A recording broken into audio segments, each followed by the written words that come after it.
এই ইউনুস শুধু ফটর ফটর করে, কামে নাই। বলছিল আমি এসে বাজে যতগুলো ওয়েবসাইট আছে বন্ধ করে দেবো, একটাও বন্ধ করে নেই, শুধু মুখের বুলি। আসো কেন বসে, ছেড়ে দাও, আর্মিরে ছেড়ে দাও, অথবা জনগণের হাতে ছেড়ে দাও, জনগণ যাদেরকে নির্বাচিত করে করুক। ডক্টর ইউনুসকে ধন্যবাদ জানাই, 30,000 কোটি গতবার আনছে, এইবার প্ল্যান নিয়ে গেছে। এ তো কথা কয় কম, কাম করে। আল্লাহ তোরে আরো বরকত দেখতে ইউনুস ভাই, ও কাগা, আল্লাহ তোরে বরকত দেখ। হে আমারে কাগা কই ডাকছে।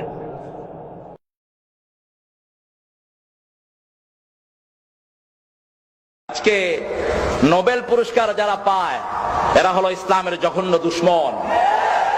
এই পর্যন্ত নোবেল পুরস্কার যতজনকে দেওয়া হয়েছে সবগুলো ইসলামের জাতীয় দুশ্মন।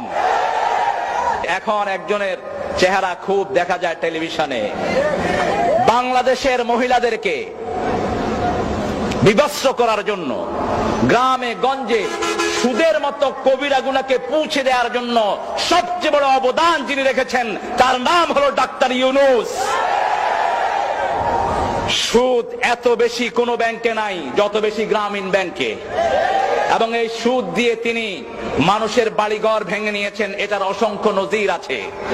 যদি ইসলাম থাকতো হাজার হাজার জিনার দায়ে তাকে শাস্তি দেয়া হতো।